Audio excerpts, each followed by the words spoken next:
السلام علیکم، بسم اللہ الرحمن الرحیم۔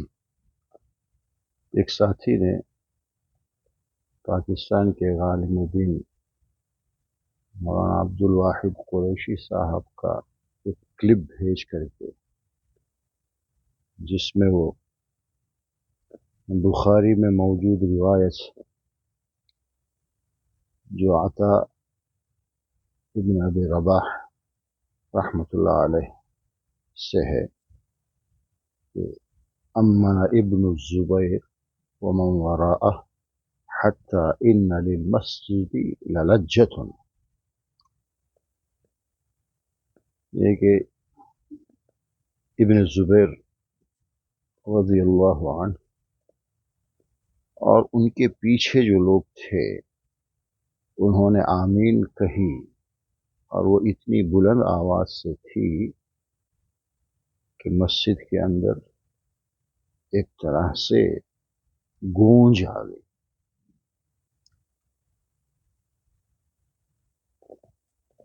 اب عبدالواحد قریشی صاحب کا یہ کہنا ہے اس روایت کے بارے میں جو اس کلپ میں ہے کہ یہ نماز میں آمین نہیں تھی، بلکہ وہ دعا کر رہے تھے، اور دعا زور سے ہو سکتی ہے،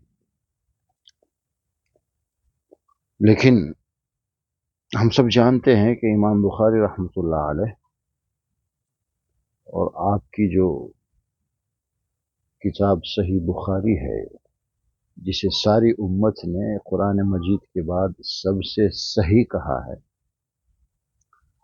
اس کے اندر امام بخاری رحمۃ اللہ علیہ احادیث لاتے ہیں، اور احادیث روایت کرنے سے پہلے وہ اپنا موقف بیان کرتے ہیں۔ اصل بخاری جو ہے، یہ جاننا چاہیے کہ امام بخاری کا جو مسلک ہے، جو موقف ہے، انہوں نے اس کو پہلے بیان کیا، پھر اس کے ماتحت جو احادیث آئی ہے اس کو انہوں نے روایت کیا۔ تو امام بخاری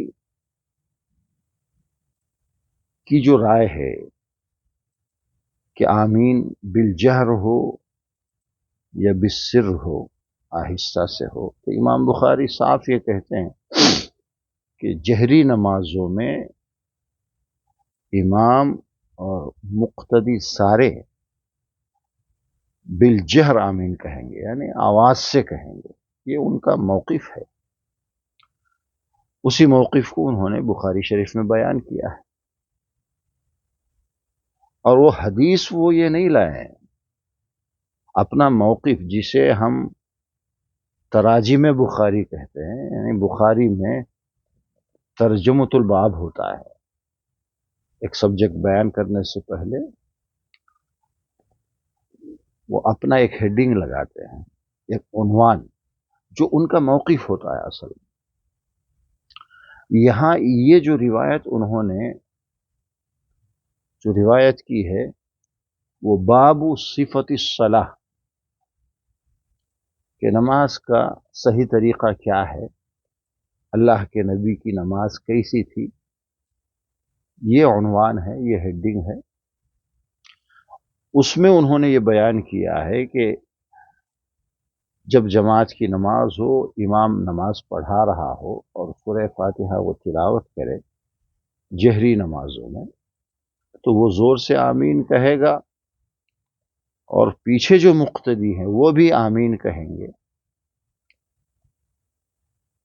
اسی کی ثبوت کے لیے انہوں نے یہ روایت نقل کی ہے جو حضرت عطا ابن ابی رباح سے یہ روایت ہے۔ وہ فرماتے ہیں کہ اصل جو روایت ہے یہ امام شافعی رحمۃ اللہ علیہ کی کتاب الام کے اندر یہ موجود ہے، انہوں نے روایت کیا ہے۔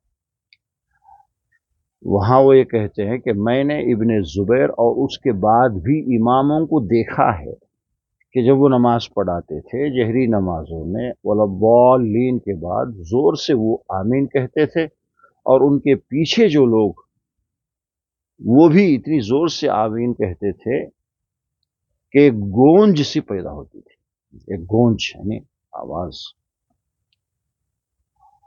اچھا، اس ہیڈنگ کے بعد امام بخاری نے جو حدیث لائی ہے، اور یہ حدیث ہے 780 حدیث نمبر، عن ابی ہریرہ رضی اللہ عنہ ان النبی صلی اللہ علیہ وسلم قال اذا امن الامام فامنوا۔ حضرت ابو ہریرہ سے روایت ہے، نبی کریم صلی اللہ علیہ وسلم نے ارشاد فرمایا، جب امام آمین کہے تو تم بھی آمین کہو، اس لیے کہ جس کی آمین ملائکہ فرشتوں کے آمین سے موافقت کر جائے، یعنی ان کی آمین اور اس بندے کی آمین ایک ساتھ ہو جائے تو اس کے سارے گناہ معاف ہو جاتے ہیں۔ غفر له من وافق تأمینہ تأمین الملائکۃ غفر له ما تقدم من ذنبہ، یہ حدیث کے الفاظ ہیں۔ اچھا، اس حدیث کے راویوں میں اوپر جا کر ابن شہاب زہری رحمۃ اللہ علیہ بھی ہیں، جو کتنے بڑے امام ہیں حدیث کے۔ وہ یہ کہتے ہیں اس حدیث کو روایت کر کے، وَكَانَ رسول اللہ صلی اللہ علیہ وسلم یقول آمین، کہ نبی کریم صلی اللہ علیہ وسلم آمین کہتے تھے، یہ روایت ہے۔ اس روایت کو لانے سے پہلے جو عنوان امام بخاری نے لگایا اور اپنا موقف یہ بتایا کہ جہری فرض نمازوں میں امام بالجہر آمین کہے گا اور اس کے مقتدی بھی آمین کہیں گے، یہ وہ بتانا چاہتے ہیں۔ اور میں یہ نہیں سمجھتا کہ عبد الواحد قریشی صاحب عالم ہیں، بڑے عالم ہیں، وہ ان باتوں کو نہیں جانتے، بالکل جانتے ہیں۔ اس کے باوجود انہوں نے اسی کا حوالہ دیتے ہوئے یہ کہا کہ یہ دعا میں آمین ہے۔ یہاں پر انہوں نے جو کہتے ہیں نا اردو میں تجاہل عارفانہ، جہل سے کام لیا ہے، لیکن وہ خود جانتے ہیں کہ بات صحیح کیا ہے۔ اس سے تو یہی ثابت ہوتا ہے، یہ بالکل قطعی ہے، ثابت ہوتا ہے کہ جہری نمازوں میں امام بھی زور سے آمین کہے گا اور مقتدی بھی آمین کہے گا۔ اچھا، میں آپ کو ابو داود اور ترمذی میں موجود دو روایتیں بیان سناتا ہوں۔ وروى الترمذي من حديث سفيان الثوري بسنده عن وائل بن حجر قال سمعت النبي صلى الله عليه وسلم قرأ غير المغضوب عليهم ولا الضالين فقال آمين ومد بها صوته۔ وائل ابن حجر جو صحابی رسول ہیں فرماتے ہیں کہ میں نے نبی صلی اللہ علیہ وسلم کو غیر المغضوب علیہم ولا الضالین قرات کرتے ہوئے پڑھتے ہوئے سنا، فقال، پھر آپ صلی اللہ علیہ وسلم نے آمین کہا، ومد بها صوتہ، مد تو آپ جانتے ہیں اونچی کرنا، آواز کھینچنا، آواز اونچی کرنا۔ آپ نے اپنی آواز اونچی کی، کھینچا آپ نے۔ اچھا، یہ ترمذی کی حدیث ہے۔ اور ابو داؤد نے انہی وائل ابن حجر رضی اللہ عنہ کی یہ روایت نقل کی ہے، کان رسول اللہ صلی اللہ علیہ وسلم اذا قرأ ولا الضالین قال آمین ورفع بها صوتہ، کہ جب رسول اللہ صلی اللہ علیہ وسلم جب ولا الضالین پڑھتے تو آپ آمین کہتے، ورفع بها صوتہ، اور اپنی آواز کو بلند کرتے۔ رفع، آواز کو بلند کرنا، صریح ایک دم الفاظ ہیں۔ اور یہ روایت 932 ہے ابو داؤد کے اندر، اور اسی کے آگے 933 میں وائل ابن حجر ہی فرماتے ہیں انہ صلی خلف رسول اللہ، کہ انہوں نے اللہ کے نبی کے پیچھے نماز پڑھی، فجہر بآمین، اللہ کے نبی نے آمین بالجہر کہا، آواز سے کہا. جو اس بات کے قائل ہیں کہ جہری نمازوں میں آمین امام بھی اور مقتدی بھی جہرن کہیں گے، یہاں تو صریح ثابت ہے حدیث کے اندر. آپ کے پاس 3-4 حدیث ہیں اور بھی بہت ساری حدیث ہیں. یہ بالکل کلیئر ہے اور ثابت شدہ مسئلہ ہے، اس میں ذرا بھی تردد نہیں ہے کہ جہری نمازوں میں امام اور مقتدی بالجہر ہی آمین کہیں گے. اللہ تبارک و تعالی ہمیں ہمارے یہ جو امام ہیں، امام بخاری، امام شافعی رحمۃ اللہ علیہ، اور اسی کے قائل ہیں امام احمد بن حنبل، امام مالک رحمۃ اللہ علیہ کا بھی یہ قول ہے کہ ان کے اقوال کا احترام کرنا چاہیے. انہوں نے اپنی موقف جو ظاہر کی اور اس پر جو انہوں نے دلائل پیش کیے اسے مروڑنے کی ضرورت نہیں ہے.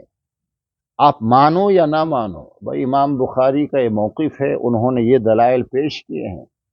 آپ ٹھیک ہے، آپ کے پاس کوئی دوسرے دلائل اگر ہیں تو آپ ان کو مانیے، لیکن اس طرح تو مت کہیے کہ یہ دعا میں ہے. بھائی دعا میں ہے، کیا امام بخاری نہیں جانتے تھے یہ مسئلہ؟ یہ جو روایت ہے ابن زبیر کی، اس کا تعلق دعا سے ہے. اور ایک بات عقلی میں اپنی طرف سے یہ کہتا ہوں، روایت میں کیا ہے کہ امن ابن الزبیر ومن وراءه حتی ان للمسجد للجۃ، کہ امام ابن زبیر رضی اللہ عنہ نے آمین کہا اور ان کے پیچھے جو لوگ تھے انہوں نے بھی آمین کہا. پیچھے کب ہوتے ہیں لوگ؟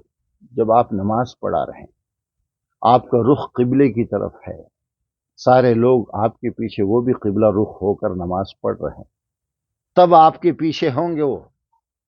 اور اگر آپ ان کو کوئی بات سمجھا کر پھر آپ دعا کرتے ہیں تو وہ آپ کے سامنے ہوں گے، آپ کی پشت قبلے کی طرف ہوگی، آپ کا چہرہ سامعین کی طرف ہوگا جو آپ کی بات سن رہے ہیں. پھر آپ دعا کریں گے تو بھی وہ لوگ آپ کے سامنے ہوں گے، آپ کے پیچھے نہیں ہوں گے. یہ عقلی بات ہے.